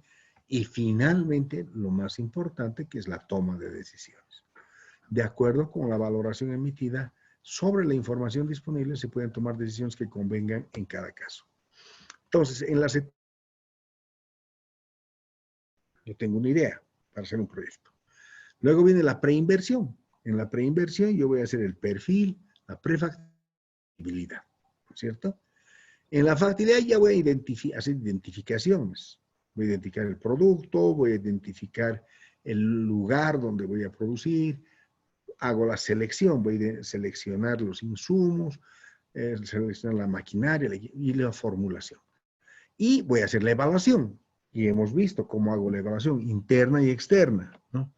Y me sirven para esa evaluación el estudio de mercado que hemos visto anoche, el análisis comercial que está en el marketing, el estudio técnico que es el que estamos viendo esta noche, el estudio financiero que veremos mañana en la noche, la evaluación económica que también veremos esta noche y estamos viendo en parte esta noche, y el análisis de sensibilidad que veremos mañana en la noche. Entonces, como ven ustedes, tengo todo el tema de evaluación. Con eso voy a la inversión. Hago la inversión, entonces hace la administración de la ejecución, la operación, que ya es la gestión del proyecto, y finalmente la evaluación ex post, que ya es comenzar a ver el control de cómo está funcionando el plan de negocios, ¿no? Ese es el proceso de evaluación de un proyecto que tiene que ver primero con la perfil o la visión general y luego el anteproyecto o la factibilidad que define los conceptos, el estudio del proyecto, la evaluación del proyecto y que termina siendo el conjunto, el proyecto. El marco conceptual entonces nos dice que primero formulo, hago el perfil, antecedentes, estudio de mercado y regulaciones, evalúo, hago el estudio técnico, el financiero y la medición de riesgo y ejecuto, que es el impacto e identificación de oportunidades y ajustes. Eso es básicamente, jóvenes, lo que tiene que ver con todo lo que nosotros teníamos que evaluar en cuanto al estudio técnico. Espero que haya sido interesante la clase de esta noche. A veces esto les gusta más a los ingenieros, pero también, como les digo, quienes como ustedes van a ser doctores en ciencia y tecnología, tienen que estar claros en qué consiste todo este tema de estudio técnico e ingeniería del proyecto, ¿no? Muy bien, jóvenes. Entonces, nos vemos mañana en la noche a las 8:30 de la noche para ver la parte financiera. La legal la vamos a ver va a ser un repaso rápido nada más, ¿no? Pero la financiera quisiera que lo veamos, no diré rápido también, pero no vamos a llegar al detalle de desarrollar. Si estuviéramos en clase presencial, tal vez tendríamos que hacer mucho uso de pizarra en el estudio financiero. Lamentablemente, yo vuelvo a decir, es un módulo que para mi gusto es un módulo que necesita un mes. ¿No es cierto? Han debido darse cuenta ustedes que hemos corrido como caballos en algunas partes y eso no está bien, ¿no? No está bien. Pero creo que tienen por lo menos la idea de en qué consisten los temas que hemos avanzado. Y mañana, 8:30, pasamos clases 1 hora y media y la última media hora la dedicamos al examen. ¿De acuerdo? Doctor, buenas noches, doctor. Sí. Quería hacer un comentario. Usted sabe que el nuevo modelo educativo ha impulsado, ¿no?, a que las unidades educativas de secundaria implementen el BTH, Bachillerato Técnico, Humanístico. Y también en las escuelas, en algunas escuelas, por ejemplo, la Escuela Normal de Formación de Maestros Andrés de Santa Cruz y Quilomana da también formación técnica, tecnológica, especializada en mecánica automotriz, transformación de alimentos, electricidad electrónica y electromecánica. Entonces, lo que ahora estoy viendo, estoy comprendiendo la gran importancia que tiene, ¿no?, de hacer el estudio de las vocaciones, potencialidades de cada región para implementar, ¿no?, esto de proyectos, microemprendimientos. Ujú. Le Pero agradezco. sí, Síganos, sigue, sigue. realmente ha sido muy claro, ¿no? Ahora, como usted dice, hubiera sido lindo avanzar más, tocar esta temática. Lamentablemente, yo lo digo, ¿no? Reconozco que no hemos sido capacitados, porque también soy parte de una escuela de formación de maestros, pero no hemos sido capacitados para dar ese enfoque que usted está dando, ¿no? Tal vez por eso también un poquito ha fracasado el BTH en algunos lugares, ¿no? Por ejemplo, se da carpintería donde producen papas, agronomía. Entonces no hay ese estudio de potencialidades o vocaciones. Entonces nos faltaría un poquito más a los maestros, ¿no? Para implementar el BTH, el bachiller técnico humanístico, hacer ese estudio que, como usted lo menciona. Sí, pues no, porque lógicamente si tú te pones a hacer en cualquier lugar cualquier cosa, tampoco funciona así. Hay que ver por eso la potencialidad. Tú lo has dicho Sí. muy bien, ¿no es cierto? Yo siempre pongo como ejemplo de cómo ha ido desarrollando una industria en Bolivia de una manera totalmente, digamos, no diré sistemática, pero acorde a la producción que iba realizando y cómo han ido evolucionando, ¿no? Que es el caso de Pollos Copacabana, ¿no? De Copacabana, no Pollos, de Copacabana. Copacabana, como ustedes, bueno, no sé si ustedes saben, pero es una industria que era de los Camacho en los Yungas y que nació allá por los años 60 más o menos, ¿no? Y era una industria de café. O sea, ellos lo que hacían era, tenían más o menos unas, no sé, 50 hectáreas de café y a todos los productores también café y obviamente comenzaron moliendo café. Entonces abrieron primero una tiendita ahí en la calle Potosí y luego la que conocemos al final del Prado. Y con eso vendían café. Pero ¿qué ocurrió después de unos 10 o 15 años? Se dieron cuenta ellos de que cada vez que sacaban el café, lo descascaraban antes de molerlo y quedaban montañas de cáscara de café. Entonces la pregunta del viejo Camacho fue, ¿qué hacemos con la cáscara de café? ¿Y saben qué fue la respuesta? Pollos. Entonces inmediatamente fueron a Cochabamba, que era donde se hacía la producción, digamos, avícola del país. Mi abuela, por ejemplo, que vivía en Cochabamba, siempre tuvo pollos, ¿no? A ella le gustaba tener ponedoras. Y siempre yo iba de vacaciones y me acuerdo que me hacían levantar, sí, mi vacación no me gustaba mucho porque era levantarse 5 de la mañana a recoger huevos, ¿no? Y recogía pues 2,000, 3,000 huevos en una mañana. Entonces teníamos un montón de ponedoras. Y entonces los Camacho fueron a Cochabamba y obviamente se compraron los pollitos bebés chiquititos y se los llevaron a los Yungas, construyeron las cabañas para los pollos y comenzaron a criar pollos. Y hicieron la cáscara del café fue el alimento de sus pollos.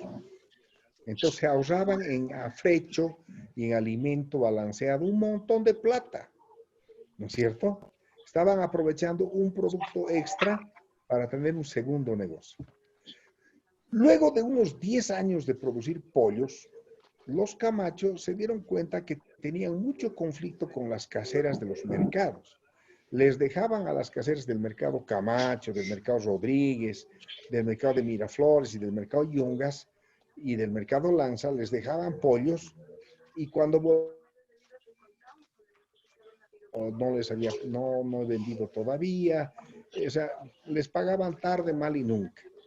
Entonces, después de unos 10 años de vender pollos y darse cuenta de que era muy conflictivo vender el pollo, decidieron, bueno, no, nosotros no vamos a poner un frial, va a ser muy complicado vender en un frial pollo.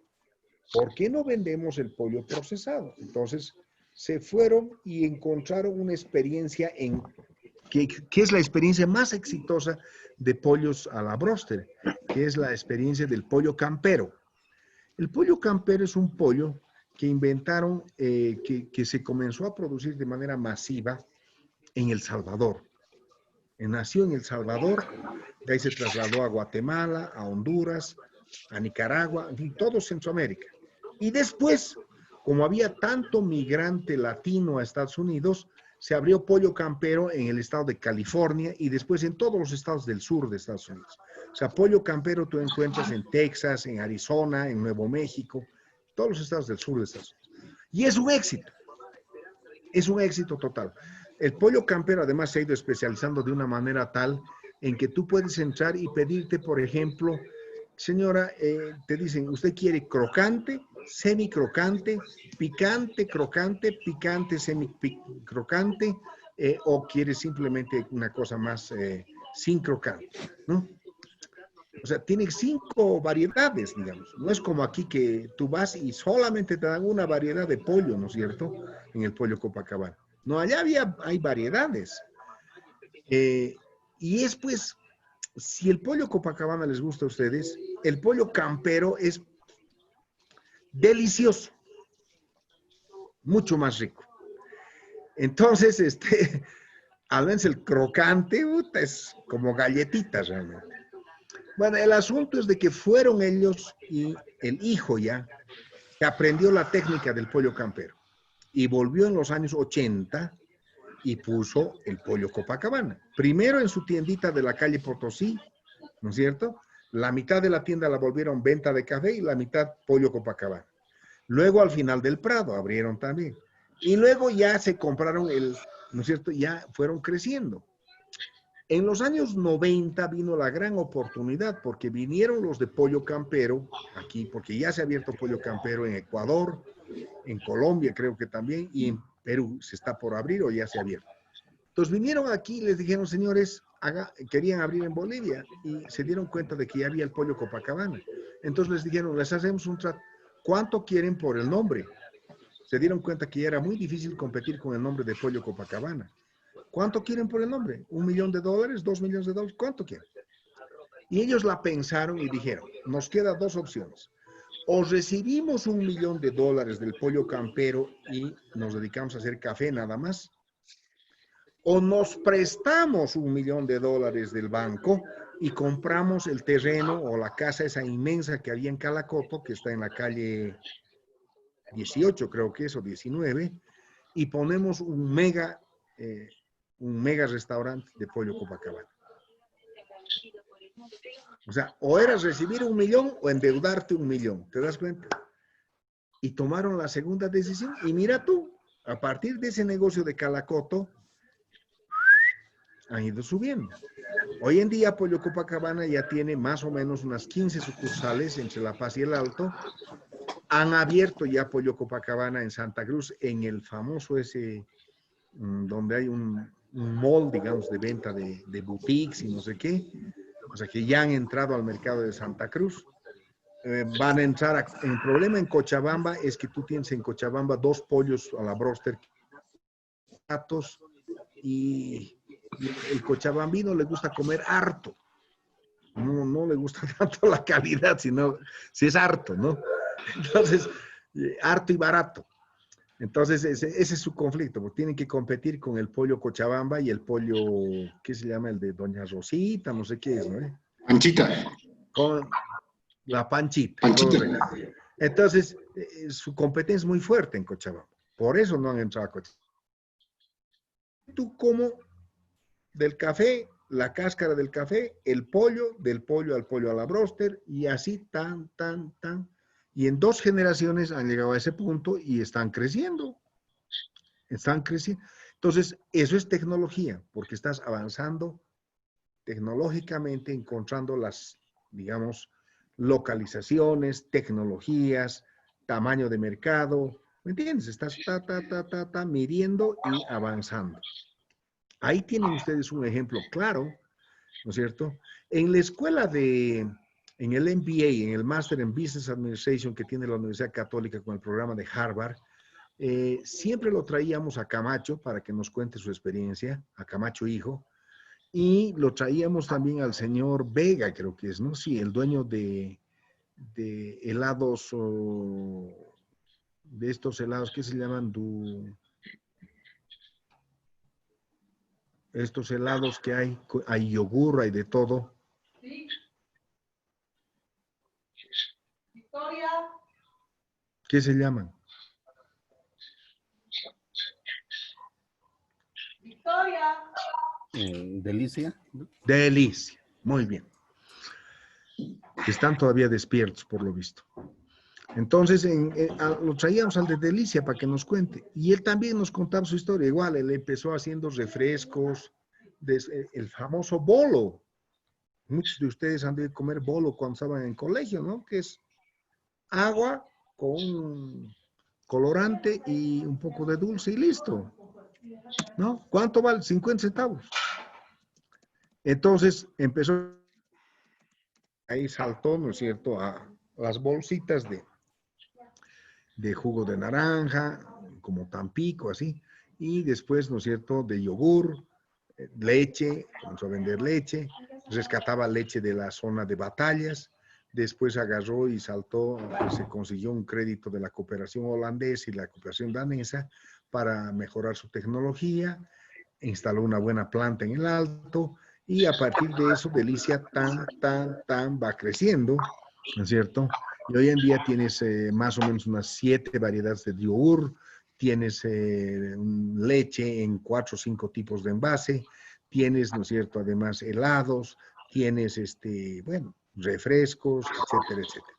Entonces, en la industria láctea se han diversificado, ¿no es cierto?, bastante. Y piensan, todavía tienen planes de negocio de seguir creciendo, ¿no? Quesos, mantequillas, etcétera, etcétera. O sea que Delicia es una empresa que está realmente en crecimiento.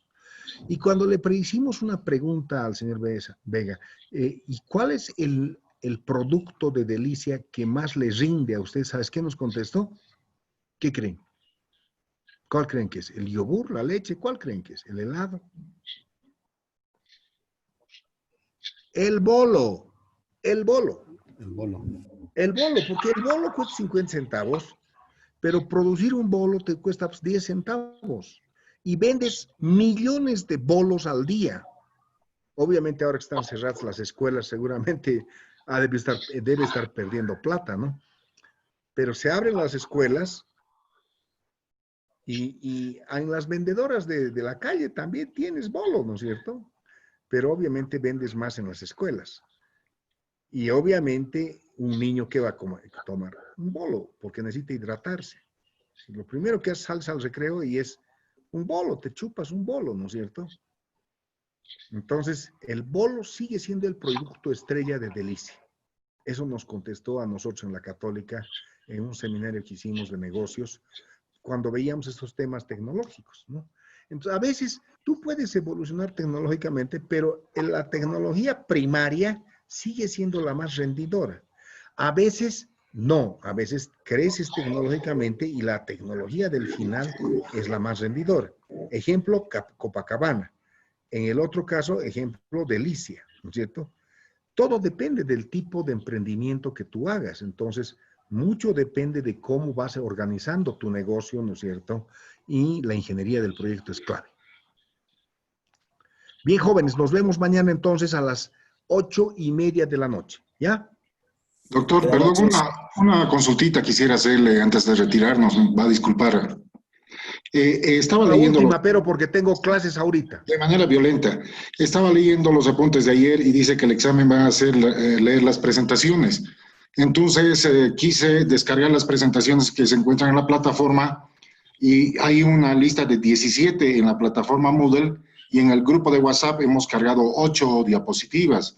Entonces me gustaría socializar o que nos pueda aclarar, por favor, si el examen es de las diapositivas que están solamente en el WhatsApp o si es de la totalidad que se encuentran en la plataforma Moodle. No, no, no. En la plataforma están las diapositivas más la bibliografía. No todas son diapositivas. Las diapositivas son las que yo les he mandado, las 8. No, hay más. Estoy con la pantalla abierta, doctor. Son 17 en total de todos los temas por días. Y las que están en WhatsApp son simplemente 8. Esas 8, pues. Esas 8. Las que están en WhatsApp. Las que yo les he mandado. Yo les he mandado unas a WhatsApp. Esas son. De acuerdo. Muchas gracias, doctor. Listo. Hasta mañana, jóvenes. Que les vaya bien. Perfecto, buenas noches. Que le vaya muy Buenas bien. noches, doctor. Un Ya gusto. no lloren tanto. Vayan a estudiar más bien. ¿Ah?